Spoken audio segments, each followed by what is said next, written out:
Welcome to Calaveras Behind the Badge, where our commitment to community engagement, transparency, and open dialogue takes center stage. I'm Greg Stark, a lieutenant with the Calaveras County Sheriff's Office, public information officer, and your host as we explore the challenges we face and the role of law enforcement. So whether you're tuning in on your morning commute, at home, or on a hike in our beautiful county, we're glad to have you with us, and let's get started. In today's episode, we're diving into the Calaveras County Office of Emergency Services. With me today is Calaveras County OES Director Erik Holt. Welcome. Thanks for having me. I appreciate it. And to all the listeners out there, thanks for tuning in. Yeah, absolutely. So before we get started, I always think it's a good idea to understand who we're talking to, a little bit about their background, their hobbies, interests, things of that nature. Go ahead and introduce yourself and share a little bit about your background. Awesome. Yeah. So I'm Erik Holt. I took this position last May. So we're just over a year in seat. But I love sharing my story here because I grew up here in the county, right here in San Andreas, California. So all of my school years up until graduation from Calaveras was spent here in San Andreas, California. Immediately after I joined the Army, so right out of high school, and that took me around the world. I was nice. I went to basic training. First time really spending any time outside of California, but Fort Leonard Wood, Missouri. That led to fire school in Texas at Goodfellow Air Force Base. And then I was stationed overseas in Germany for 2 years. Deployed to Iraq, Ramadi, Iraq in 2005 to 2006. Came back stateside to Fort Hood, got out with an honorable discharge in 2008. And then I started my professional firefighting career. So initially I just got hired by Fort Hood Fire to work on as a civilian on the Army-based fire department, which is kind of like just a little city. So Fort Hood was actually pretty big. We had a daily population of about 100,000. Wow. Did that for 9 years, and then I transferred up to Fort Carson, Colorado, where I did another decade basically in the DOD civilian world of working on base as a firefighter. Okay. And then 2022, I sort of took a risk and took a fire chief's job in rural Colorado up in the mountains. And that was a very rewarding and kind of fruitful venture, and I really enjoyed it. But after so long coming home, I've got two daughters that I have full time, and one was entering her senior year. So it was kind of a now or never. Look to come home and come back to where my roots are, where my family lives still, and the opportunity arose. And I came back out, interviewed. It went well. They offered me the job, and then the rest of the story kind of buttoned up where I'm back, and I love it. How was your career coming from Calaveras, high school and going into the Army? How would you relate that to what you're doing now, or even to some of the younger listeners that are looking for, a career path? Did the Army help you prepare, or was it a way just to, like you said, to see the world? Yeah, in retrospect, for sure. One thing that I have always said is I was an 18-year-old young man in good physical condition, and there was a war going on. And so it was kind of a natural thing that recruiters come around. I saw the opportunity. I never really thought about seeing the world and gaining experience outside. But, a tertiary effect of doing all of that is, holy cow, did I get a lot of worldly experience that I can bring back home now, later in life, as a mature adult, not an 18-year-old kid. Right. Well, it's interesting that you gain that experience from going around the world in the Army, and then you get a fire chief's position after your fire career, or during your fire career in a small mountainous town by Pikes Peak in Colorado. And then you bring that fire experience at a small mountain town back to California. So that it's almost like you've been building up to come back to Calaveras or California, and all those, lessons learned from the Army to, fire to the fire chief you brought back here, which is pretty fortuitous because, you got hired in May and then we hit the ground running with the Aero Fire. I mean, what day was that for you? Day 4? Nearly. I think I was on my second week. Right. And I'm literally the EOC director meeting people for the first time. Like, hey, I'm Erik. Nice to meet you. Let's get to work. This is what we need to do. Yeah. Right. So that's interesting that you already had the experience You just have to, like you said, make those relationships and meet people. But, the arrow fire right out the gate, that's a baptism by fire, pardon the pun. Yeah, absolutely. And I do think that, going through stressful situations in the fire service career, or, going to war as a kid, Mhm. all leads to kind of a mentality of being able to handle those things and make decisions in chaos, which is kind of my mantra that I brought in, is Right. to achieve order in chaos. So Yeah, there's a, that old saying, you don't rise to the level of the occasion, you sink to the level of your training. And, if you have high level training such as yourself, you don't sink too far, and you, like you said, you thrive in the chaos. So for the people that are listening, what does the emergency services office do in Calaveras? How is that different from the state? And what are your primary responsibilities? Like, what do you do? that's a very dynamic question, and it changes literally by the day. Okay. The office does allow us some freedoms in what problems we want to tackle. Gotcha. Our office is preparing for, responding to, and recovering from disasters. Okay. If we spend as much time as we can on the preparing for, Mm-hmm. the response too gets a lot simpler. And then we will manage recovery, which recovery is really, in a simplified term, returning the community back to pre-disaster state or better. Okay. And so how do we do that?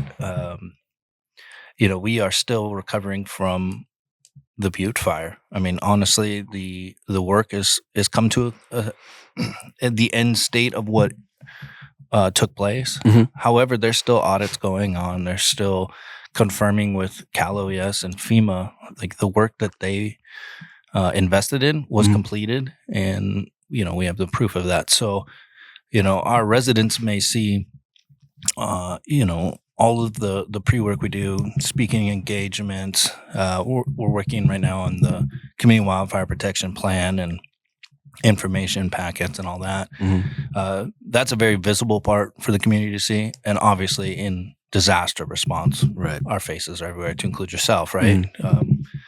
We're in the papers, we're on interviews, we're sending out messaging. We're very constant in a disaster response. But post, I think people lose kind of that visibility of that, and, Right. and don't maybe understand that it's going on for years to come. Right. We're doing contracts for, tree removal is one of the big ones from Butte Fire. So there was like 9,000 public trees removed, and that's one of the audits I'm going through right now. Mhm. And that audit is, this tree was marked at this GPS location. Where's the before and after photos, Right. and all that. So, but if we don't do that work, Right. we never get the community back to a pre-disaster state.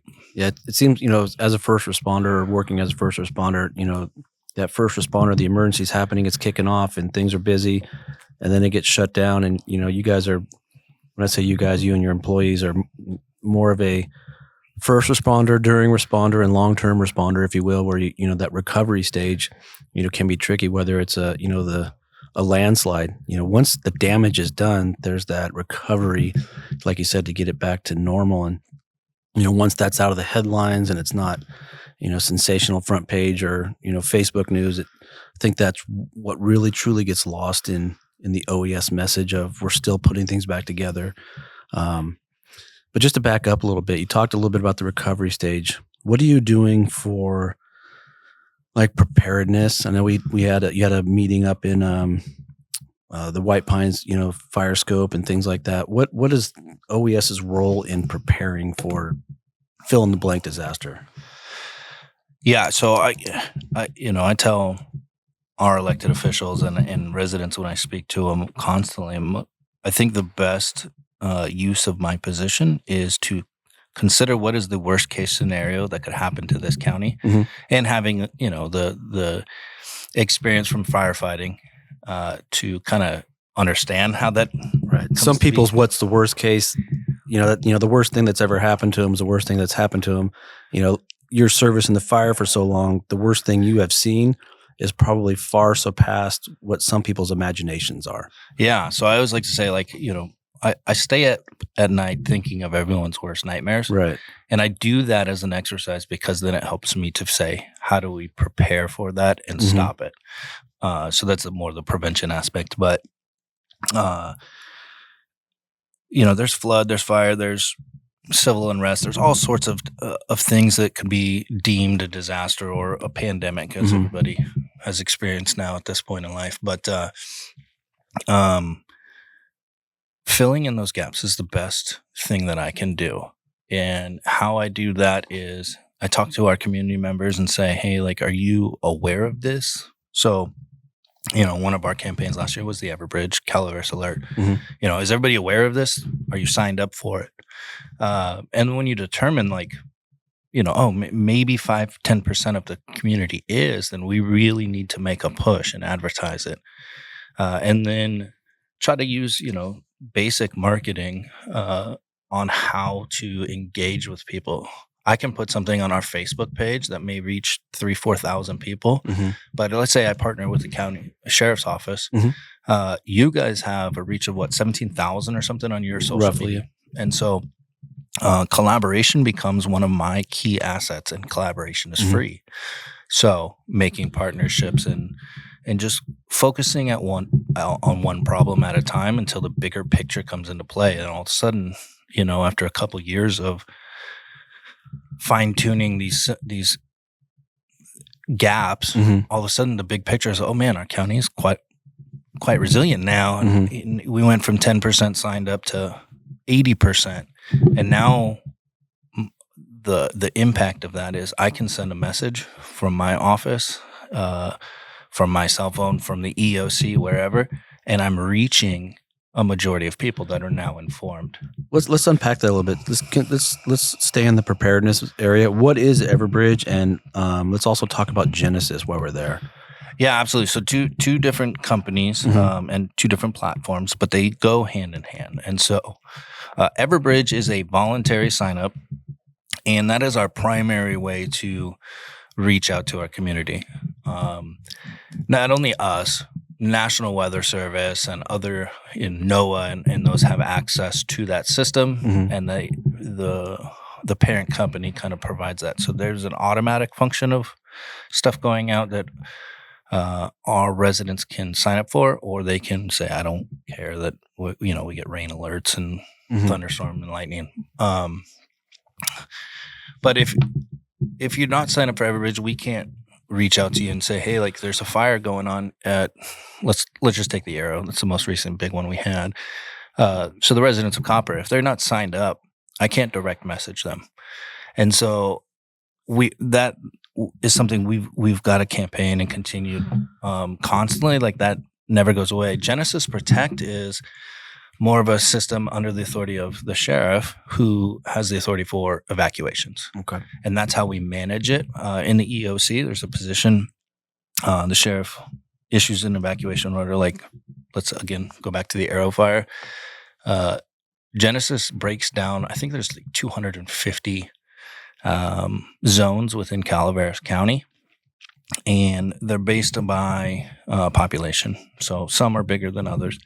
But let's say the Arrow fire, the sheriff says, hey, the conditions warrant it. I'm going to issue an evacuation warning or order. That is how we message it out. So that is something that like will go to your phones, but you don't have to sign up for it. We say we want you to know your zone. That's kind of our campaign of it is, I don't want residents wasting time. So if you don't know you live in zone 117 and you get a message just says evacuation order zone 117, you're like, whatever. Somebody's going, and with watch duty these days and everything, the awareness is there. We want our residents to know their zone so that when they get that, they go, oh, that's me. Right. So what you're saying is Everbridge is a voluntary notification system that if there's an emergency anywhere in the county, you or the sheriff's office can put out a geographically specific notification for residents in that area of what to do. And then the Genesis is a mapping system where parts of the county are carved out into small geographical locations, neighborhoods, if you will, and the message comes out through through Everbridge of, hey, these zones are in warning or these zones are in orders. So having people having that, again, the pre-planning that we've been talking about, having to know where they're at. So if they hear the 113 or, whatever zone they're in, they can, take appropriate measures, specifically people with mobility issues. If the warning comes out, mobility issues or, maybe large animals, they can start the process sooner than waiting for the order. Yeah, in a perfect world, a warning goes out before the order. Sometimes that's just not feasible if you're in that area. But we also do have other tools. The Everbridge allows us to do a WEA, which is a wireless emergency alert. Mm-hmm. That is grid specific, so we can go on the map and draw a polygon or a star or a circle generally, or a box, and say everybody within this area that is on the cell phone network, we are transmitting an emergency alert to. So that'll hit people that are visiting or vacationers from out of the area. Yeah, exactly. Okay. So the planning process lives in multiple different places in the pre-plan and in the preparedness, and it also lands in the response. You're constantly, evaluating plans as new information comes in. But during the planning process, as it relates to the preparation, how do you involve different agencies and organizations, and what mechanisms do you use in the in the response and the preparation? How do you bring those different agencies together? Well, as I mentioned, collaboration's free. It costs the county literally nothing except for staff time for me to go to meetings, right? Mm-hmm. And I think that is our strongest tool. We have 17 emergency support functions, and there's actually 18, but you guys at the sheriff's office have multiple, so we just kind of lump that in. But so HHSA, for instance, is ESF6, which is mass care and sheltering, and they're the ones that are going to go set up shelter locations. And so the more that I engage with them and bring in other partners, so Red Cross, Salvation Army, other entities that we don't have oversight as local government, but our partners, if we are building those relationships, our capabilities, our speed, and our efficiency go way up at no cost. And so we continue to do that. In response, and when we establish an EOC, all of those players come into the same room. So all the decision makers and every part of the emergency services functions, the decision makers or representatives get into the EOC, and as things come in, utilizing the incident command system, you break things out, and then the flow of information is much easier. The duplication of work is reduced, and having all the different organizations and agencies come together, because they may not all be needed. If it's a flood in a rural area, the Red Cross may be needed a little bit, but fire may, depending on what the emergency is, that expanding and contracting, it really depends on what the incident is and what agencies are there. Yeah, and for me, I think it's basic leadership. I truly believe in transformational leadership and empowering people below your supervision, but how that works in a dynamic situation like an EOC is, whatever our ESF6 leads are, I've had enough contact, I've done enough training with them where they feel confident in making decisions and passing that up the chain. Because in an EOC, as EOC director, I can't make every decision. And so building out the knowledge, the scope of what, a wildfire response is versus a flood, as I mentioned, just empowering those individuals that are trained in part of that command staff to make decisions that are, can equate to life and death or safety or whatever for our residents, that they are very confident in making those calls. As long as the leads or the training, the pre-training that you do, which is vital, they know the leader's intent, and they know, will this decision, is it in my lane? Is it in my purview? Will it expedite things to make this decision? And do I have the authority to do so? Like you said, you can't make every decision, but you can give, this is what our end state is. This is what our rules are. This is what our, engagement is. This is what we expect. That will help get things done much quicker.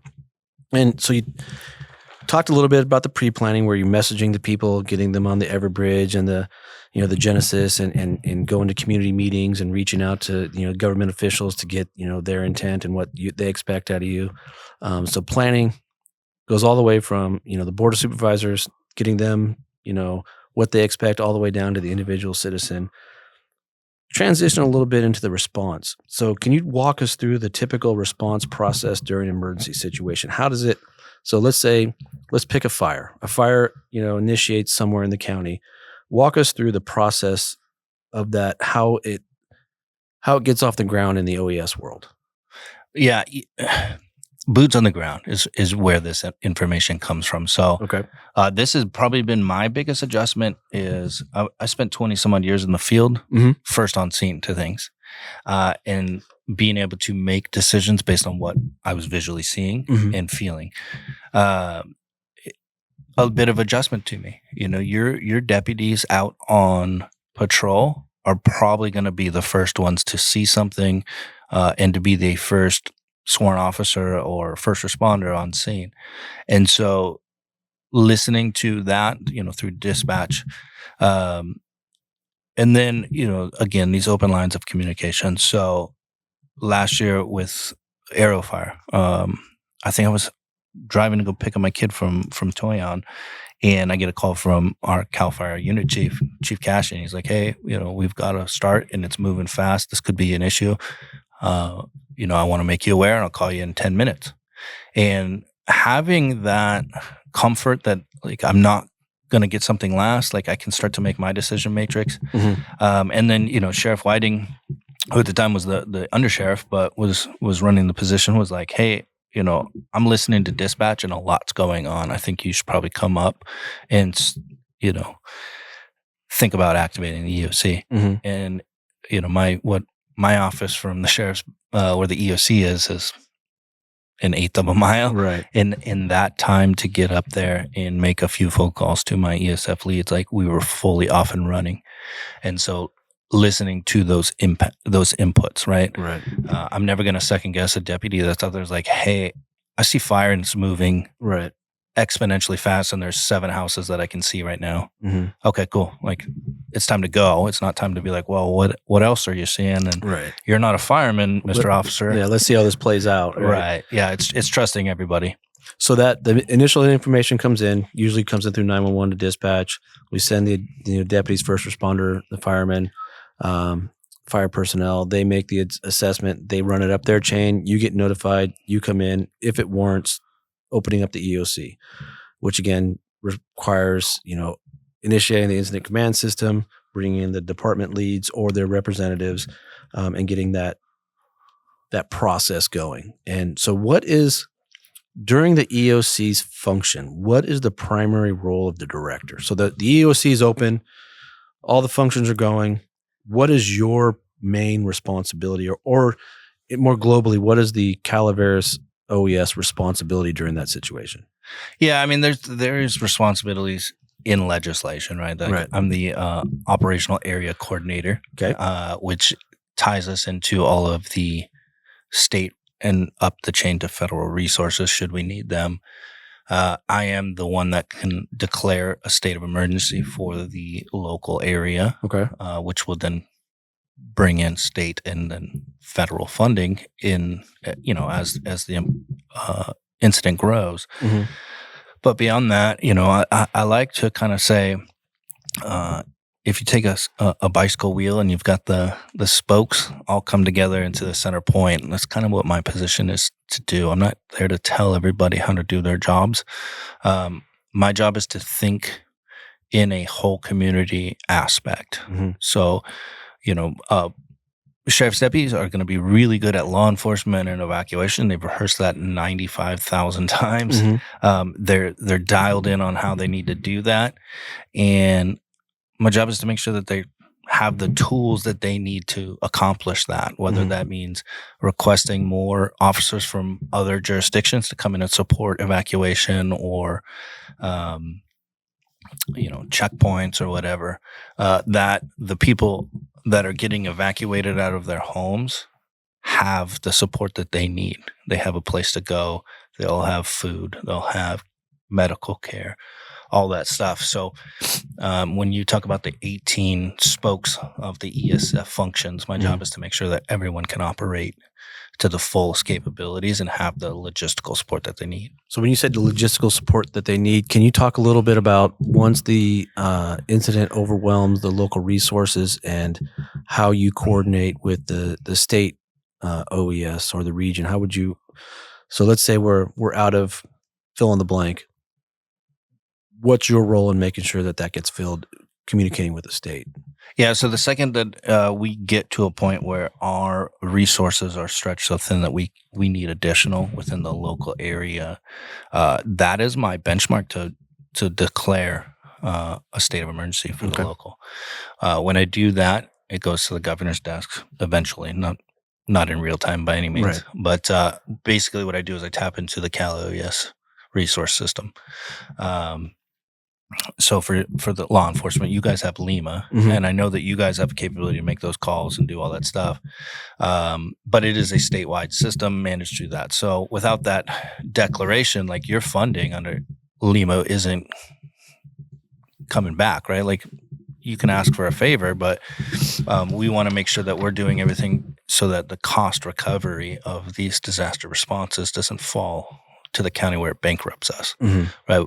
The state budget is much larger than Calaveras County's is, and we want to tap into that responsibly, but as soon as we can. Fire guys have their system as well.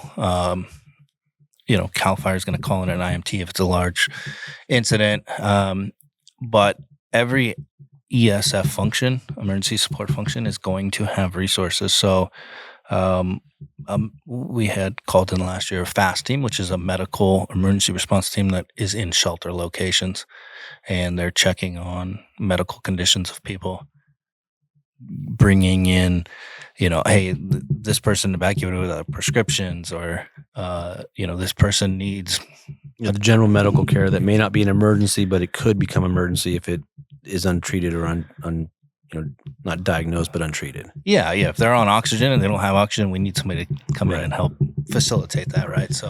So when you're dealing with the typical response process, what are some of the challenges that you face coordinating emergency services at the local level? What are I know real-time information flow is always hard at the beginning, but what are some of your biggest challenges that you wish you can help iron out?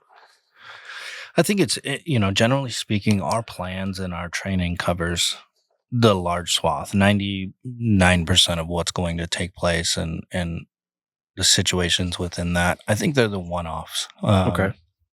There's always something that emerges that you're like, oh, well, yeah, we don't have the resource for that. And one of the things of being in a rural county is the industry below us doesn't exist like it would in LA, right? Like if we need 400 buses, it's going to take us some time to assemble like where those even exist at, versus LA could be like, call the transit authority, have 400 in the next hour. So your biggest challenge would be lack of infrastructure or just close resources to call it an emergency service at emergency notice. Yeah, but there's also perks to that, because if we need to go to the local pizza place here in town and say, hey, like we need a meal for our responders or our shelter or whatever, and just the timing didn't work out to set up another, we also get the hometown love there, right? Like, okay, we'll open our doors, we'll do that. And it's an ebb and flow, So throughout your career, we talked a little bit about, your history and whatnot. What lessons have you learned from past emergencies that helped shape your approach to emergency coordination? I know you had some special teams we talked about offline, but what are some of those aha moments that you've had through your career that help you in your decision process today? I think I've come to the realization that there is no such thing as knowing everything that's about to happen. Right. I've been in some crazy incidents that are responded to.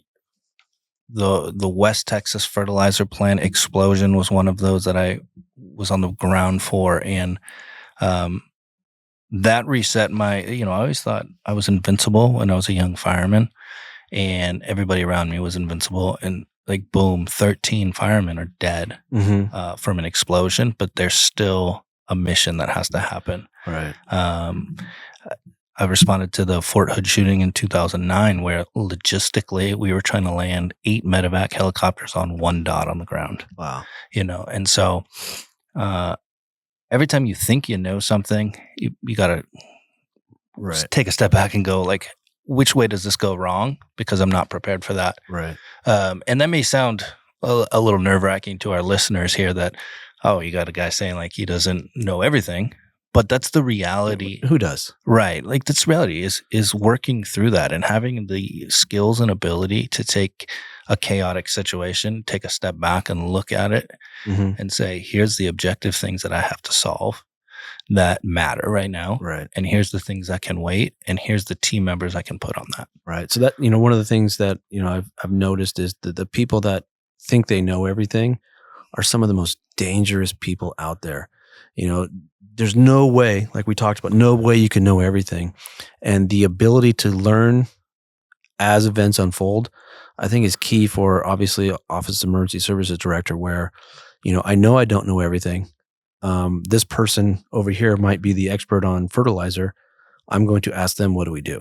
And understanding that you don't have the answers. And when you're in an emergency and you pretend to know the answers, or, you read something sometime somewhere and now you're the definitive answer on it, that's where things I think get really, really off tracks. And having that attitude or that perspective of, I don't know anything, or I should say know anything. I don't know everything. I'm going to go to the person that does. And because it's impossible to, be the chemical expert and the aviation expert. Yeah. And I think one of my leadership taglines has always been like, ego is the greatest killer of human. Because if you don't have that ability to say, like, I'm not the subject matter expert on this, that flexibility to admit it and get that person in there to make the right decision. Yeah. And I will say my greatest strength is problem solving. I think get to a position on any scenario where I feel comfortable, like I put the right people there and I know that we stopped at X, Y, and Z, but we got to come back to A, B, and C. Right. And how to manage that. So during the response, let's go back a little bit and talk about, we talked a little bit before about the Genesis WIA and the Nixle. What other methods do you use, or where can our listeners go to get real information that they can know has been vetted properly? We talked a little bit about those other platforms. What are some of the other possible social media platforms that you utilize during an initial incident or during an extended incident? Yeah, I think in today's day and age, you've got Watch Duty and you've got every community has their social media pages where people rely on information. I will say there's a difference sometimes and things can be changed to fit whatever agenda somebody's got or narrative, right? The best place to go is direct to the source. So in our disaster preparedness guide that we've been putting together, and hopefully it will print soon so it can be in people's hands, but we wanted to create a clear delineation that the sheriff's office, social media, our social media for Office of Emergency Services, and CAL FIRE would be the direct sources of information. And then, of course, our corresponding websites. Anything outside of going directly to those or an incident page that has been established, you risk getting bad information. And not only bad information, but there's the information that's put out there, either well-intended or not, it can cause a significant amount of hysteria. Such and such road is closed when it is not, or the fire jumped at this area when it had not, or I heard this, or I heard that. Again, could be well-intended. Not having that firsthand information from the vetted sites that you mentioned could cause a lot of undue hysteria. And just so the viewers know a little bit about how the process is going to work, Erik and I have kind of worked out through the information system that the onset of an incident, the sheriff's office will do the initial Facebook post up until we get the county public information officer on board. And then it's more appropriate for them, usually after the first 3 or 4 hours, them, meaning Erik, to take the vetting of it, because they're going to have the information in its totality. And then from there, if an incident management team comes in from CAL FIRE, we would transfer that to the PIO there. We'd all share the same information, but the primary would be Sheriff's Office first 3 to 4 hours, transitioning to OES, and then possibly transitioning to IMT team if it goes that long. So yeah, just to help people find out where to get the newest information. Yeah, I've got a quick, lesson learned story. Yeah. I was incident command on a fire out in Colorado, and we had the social media pages, the community pages, right? Oh, well, this back route is open if you need to get into the evacuation area. And somebody took that advice. There was also chatter that there was no evacuations on this route, this and that. Well, what ended up happening is a gentleman went in and breached that by taking a back dirt road, which we have a plethora of here in Calaveras County, right? One or two. But what happened is he had a medical emergency where he started having a heart attack. And in a rural setting, we had to call for an emergency medevac helicopter. Well, that grounds all firefighting aircraft in the area. Right. So now you've got somebody that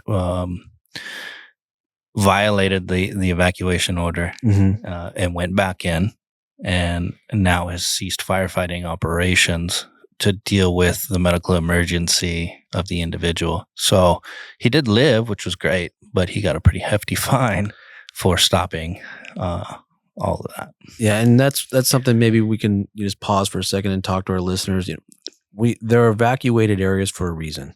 For many reasons, it could be unsafe for you to be there just because of fire behavior. It could be unsafe because we're sending, large, fire truck apparatus through there. It could be unsafe just for the road is, especially some of our back roads have trees across. You might get bottlenecked. The visibility, there's a million reasons, there's several reasons why we would deem an area evacuated, do not go in. And when you disregard that, not only do you put yourself at risk, but you put other firefighters at risk who may have to come save you. Like you mentioned, firefighter suppression is suspended or reduced, which allows the fire to grow unchecked. So being a selfish person and going in and doing that, go to the law enforcement, go to the command post. Generally, we can get you in. Either escorted or in a safe time. Maybe you have to wait an hour or go a different route. But I can't stress enough, please do not enter evacuated zones because we will take you to jail. You are not supposed to be there. You could put others at risk and just please don't do it. Yeah, and just, that is a legal authority given to the sheriff and the sheriff only. And when that issue is ordered, that comes from the law enforcement authority of the county. And you may not anticipate that you're going to have a slip and fall at your home that you've gone back into, or like this gentleman in the story, a major medical emergency where your life is on the line. You don't anticipate those things. But if we have everybody in there, like the normal call volume on a town here, is multiple per day. We can't stop firefighting operations for those. We need those guys on the line mitigating the problem. Especially when there's a mechanism to get you in there, when it's appropriate. So we talked a little bit about planning. We talked a little bit about the response and some of the recovery and how long that takes. So nothing ever goes smoothly. There's always things we can change. How do you assess the effectiveness of emergency response, after an incident has occurred? I imagine during the recovery process and certainly during the audits, you're coming up with, well, I wish we did this, or I wish we did that. Do you hold formal debriefs either in your office or with other elected officials? Yeah, 100%. So one, there's a formal AER process that we're required to do within 30 days. What's AER for our listeners? After action review. So that we have to submit an after action review within 30 days to the state for any proclaimed disaster. To me, that's not enough. I think we got to get together. We had, and I don't mind sharing this at all, we had a miss last year on the Arrow Fire. We had a special population that is hard of hearing, and a sheriff knocking at their door at 1 a.m. saying evacuate, and this person has a hearing disability. That doesn't add up, right? So that was missed. And so since then, we've held several meetings and created plans on, okay, now how do we fix that gap? And like I said, everything here is identifying a gap, Do you think I could have pre-planned that? Right. This one house? No, not at all. But when you become aware of a problem, you fix it, and Right. and you continue to do that until there's no more problems. Um, Captain Sully said that Yeah. in the Hudson River plane crashes. I solved every problem until there was no problems left, and then we safely landed. And he saved all those lives, right? So if we have that daily approach to everything we do, the system gets better and it gets more resilient. Right. I think it's important for, again, the listeners in our community to know that there is, I don't want to call it a checks and balance, but there is an after action review, a formal process where we evaluate, again, you can't foresee every single possibility, but you can look back and make sure the procedures address a majority of them. And then there's a policy or procedures in place to freelance when you need to, when the times come. So for the listeners out there that may have some concerns of what happened in the Arrow fire, there is an after action report. I would like, people just understand that we are constantly evolving, constantly improving, constantly looking for, better ways to do things. And again, like we talked about, we don't know everything. We're not perfect, but we are certainly striving to, be the best first responders, recovery, planning that we can for our community. Absolutely. And I think, the Arrow fire went really well for what the situation was. And 365 days later of being in the position, I can tell the community, like, we are light years ahead of where we were then because of just identifying those things, back to the ego thing, stripping that away from everybody that's got a position of prominence in this response and saying, what can we do better? And training. I mean, we just did a live exercise of an EOC activation, and I used my brain to come up with something that would be a very traumatic incident, but like put the stress on in a training environment, and it went off flawlessly. So we could just continue to improve every single day. Right. I was part of that, and one of the best things that came out of that was just there were some face-to-face interactions that, the first time it happens isn't the first time we're going to talk to this person. There's a lot of cell phone sharing, a lot of email sharing, a lot of, personal, what do you need? What can I give you kind of thing. That again, pre-planning, having people come together during that when it's not stressful certainly lays a strong foundation for when it is stressful and we don't have to, who do I go to again? You don't have to have a name tag. I know this is the person I need to talk to for this certain aspect. So one of the things when I was developing a what should we talk about was the funding for OES and where that comes from. Again, during the Arrow fire and certainly some of our community meetings that you and I have been at. Can you talk a little bit about the funding for emergency services, how it's allocated, what challenges you face, and then just walking here today, you guys talked about another grant that you got. So how many grants do you have? And just talk a little bit about the funding. Yeah, I mean, it ebbs and flows on a year-to-year basis, but so we always will have the EMPG, Emergency Management Performance Grant, that comes down through FEMA. And when I say always, that has been recurring. That could always change, right? But that has been a constant.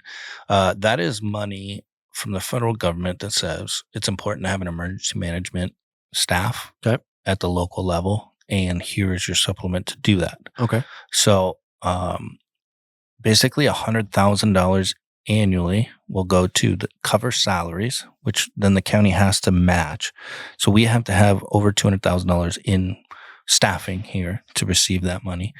And then the remainder of it, so I think this last year was $133,000.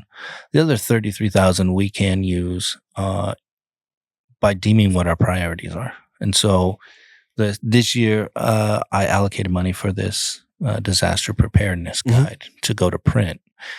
And that way, when we have a shelter that opens up and,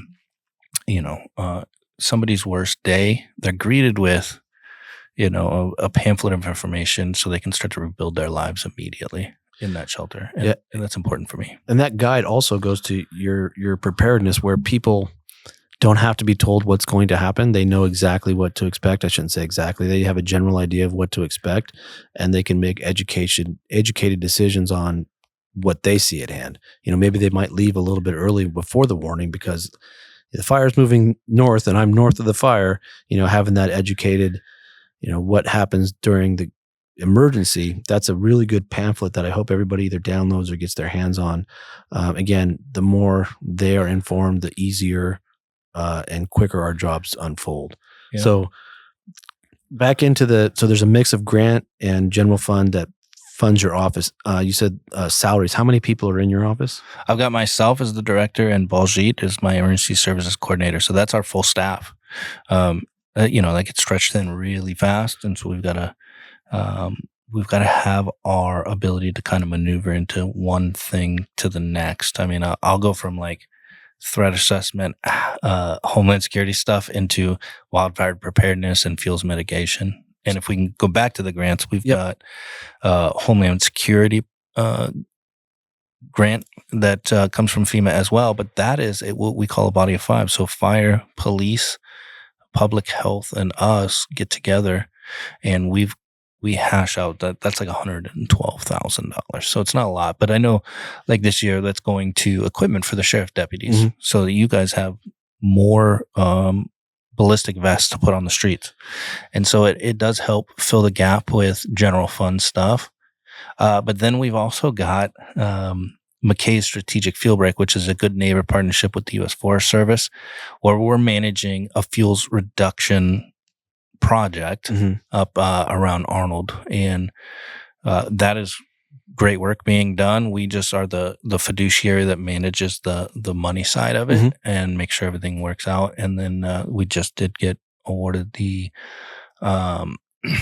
California Fire Safe Council's County Coordinator Program. So, I mean, literally last week we found out about that. And that will also help offset some of our salaries so that the general fund draw lessens. But it also provides us a path to engagement with like our state fire agency, CAL FIRE, and staying up on a lot of the state initiative planning for wildfire. And every year that seems to change. Like we just had what happened in Los Angeles with the Palisades and Eaton fires.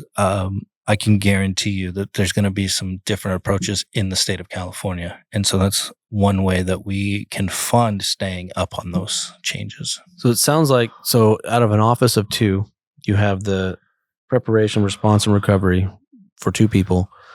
Heavily, I don't want to say supported, but you guys go after grants aggressively to make sure that the impact of the general fund is lessened. So how do you open up, just to back up to where we were, how do you open up an emergency operations center with just two people?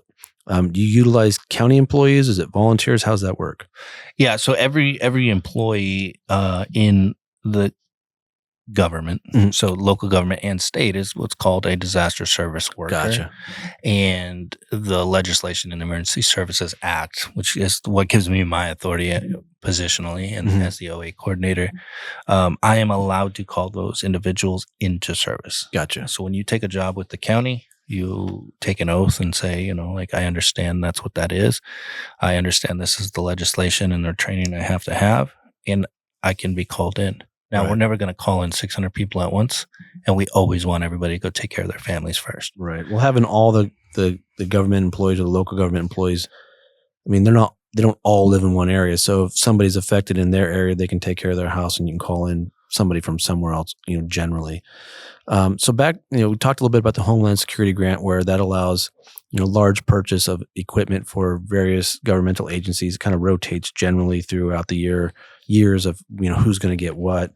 Like you said, this year, the sheriff's office getting ballistic equipment. There was a camera trailer that was purchased a while back. So those kind of things. What other new initiatives or programs are you currently working on, or what's on the horizon that's, any grants coming, any programs coming on the horizon that you're working on that you want people to be aware of and maybe help support? Yeah, I mean, we grants are as they come available. We don't really pass over any grant opportunities. We'll at least try, right? So our big push this year is we took on the Community Wildfire Protection Plan. That's pretty big. Yeah, it's a big plan. And speak about that. What is that for the people that understand? Yeah, so I mean, it's a CWPP, but it's basically us assessing the risk of wildfire within the county and setting up education outreach to our citizens, identifying fuel reduction strategies, home hardening, all sorts of stuff. And it's a collaborative document. That the last one was written right at in 2020, so 5 years ago, in California, or the Foothills Fire Safe Council is the ones that did that one. We are doing that as an unfunded thing. So literally, we just took that on, saying, I think this was my train of thought, is I think there's an opening here to build some additional collaboration. Okay. And I have a way of going about things, like how I market things, how I believe the pieces fit together. And being a year into the county and needing that plan to be redone, I thought, you know what, like, I don't have funding to do it, but I think I can make an impact. And I think I can strengthen the great plan that was already done in 2020 and make it that much better. So we set some lofty goals, and we are working through that. It'll be at least a year-long project. Okay. With tons of meetings. So just this week, we posted our first community survey, which is like, I think it ended up at like 48 questions, but it's the first foray into what do our residents say. Where did you post that, and where can people go to answer those? So it's on our Facebook page. I'll have you share that on the sheriff's social media as well. But if you go to our OES website, it's right there on the front page, and it'll say community CWPP. So Calaveras County OES website, the county page, it's right there they can take the survey and help you develop a plan that best impacts them.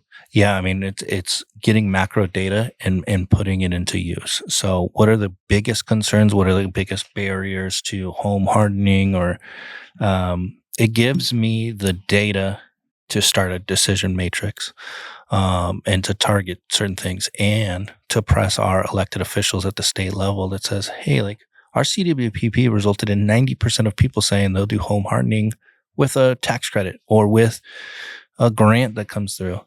We need our elected officials to push for that. And so it really becomes a full circle, kind of holistic approach to it. Well, grassroots, this is what we need effort. Yeah. So, I mean, just through our conversation, it seems like we, meaning you, Calaveras County Office of Emergency Services, do a lot of pre-planning. Seems like you live a lot of your time in pre-planning, and you live a lot of your time in the recovery. Responses, can be anything from 1 to 3 weeks, very short, intense window of time. What do you wish people understood more about what goes on in the emergency services management? Or maybe a better way to say is, what advice could you give residents to help them prepare for emergencies? So what would make your job easier for people to understand and follow? My biggest message is we are all in it together. And so if I can print all the documentation, I can do all of the plans in the world. If nobody pays attention and nobody adapts to those, it means nothing but keeping my bosses happy, right? Right. And as much as I love to keep my bosses happy, don't get me wrong, the end goal is that our community sees the bigger picture. Right. And that becomes participation. So, we talked about the evacuation warnings and orders and all that. Like, we can put them out, and if nobody leaves, nobody's safe. Right. Right. And none of our resources from the fire service or the sheriffs or whoever's responding out there can do their jobs. And it's a greater picture here. We're all in it together. So what I'm getting from you is, whoever hears this podcast, or whoever goes to your website, or whoever gets one of the disaster service planner booklets, whoever hears of the CAL FIRE, zones, the 0, 1, 2, 3, reach out to somebody and, have those conversations with your neighbors. Maybe there's somebody that's not savvy to the internet. I mean, some certain populations are that way, but have those conversations with people. Did you know that OES needs this? Did you know that there's a prepared guide? Did you know that spread the message, if you will? Because I agree with you 100%. The more people that know and make informed decisions, I think the better off we'll be.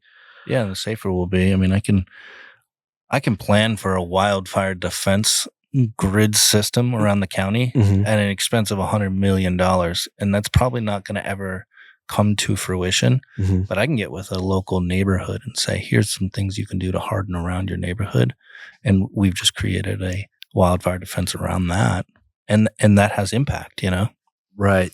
And so where can people go to maybe give suggestions or um, the best way to help the community improve local emergency systems? What can people do other than the survey, which I think is a great way to get down into the weeds of what people actually want and actually need? What are the ways that they can reach you or either make suggestions or get information?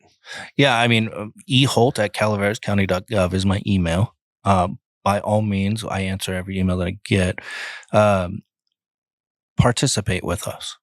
Request us out to your HOA or your thing. I can't guarantee to make every event because I do have to have office time. Right. And we are only a staff of 2. So there are sometimes we say, hey, I can't make this event, but we try to get out and to touch as many members in our community as we can with the message. And also participate with your district supervisors. Their support for everything that we do is huge. Mm-hmm.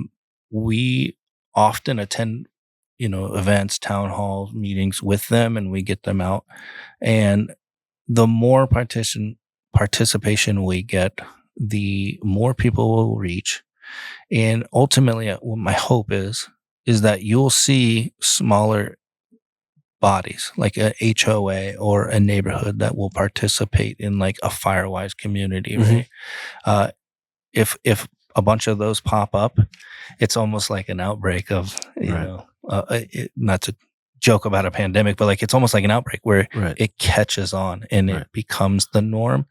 The more that we do that, we rise from, like water boiling from the bottom of the pan up, and then it becomes like this unstoppable progress. Right. Sounds like the key to all of this is communication. You've been pushing the message out. You and your staff have been pushing the message out. We need the community to push the message, and we need the community to push the message back to us of, hey, are these plans reasonable? Or like you said, the HOA is going in the fire scope. I know Forest Meadows is very big on, evacuation planning and communicating with your office and ours about what's the best way, how do we, what can we expect, having those face-to-face meetings and answering their questions is the best way. And your planning and your pre-planning really determine or rely heavily on communication. So I applaud you for giving out your email. I know you answer emails because I've sent you a bunch myself. So I really encourage the listeners to reach out, ask questions, ask clarification questions, make suggestions. This is your Office of Emergency Services. And as first responders, we always want to give tailored responses to what you actually need. We might think it's the best plan in the world, but you come up and say, did you know that bridge washed out 2 years ago? We need that type of information. Yeah. And just put a button on that. I mean, this has kind of been my pledge since taking the position is I grew up here and my heart is founded here. This is my roots, and you're not going to find somebody more passionate that will give more energy to making sure that Calaveras County is safe in every way possible. It means a lot when the emergency service coordinator also has a house in county and lack of a better term, skin in the game. Absolutely. Anything else you'd like to say before we wrap this up? I think we've covered quite a bit here today. Anything else you'd like to leave the listeners with? No, just practice safety every day and participate. We will, look back on this in 10 years and go, oh, man, look where we were, look where we've come to, and I'll be proud of that. Always leaning forward. I like that. Thank you very much for being on the show today. I really appreciate it. I know the listeners do with all the information you gave out. Appreciate it. Thanks for having me. Thank you for tuning in to today's episode of Calaveras Behind the Badge. We appreciate your engagement and hope you found the information valuable. Remember, your feedback and topic suggestions are always welcome as we strive to address the issues that matter most to our community. Stay safe, and we look forward to connecting with you soon.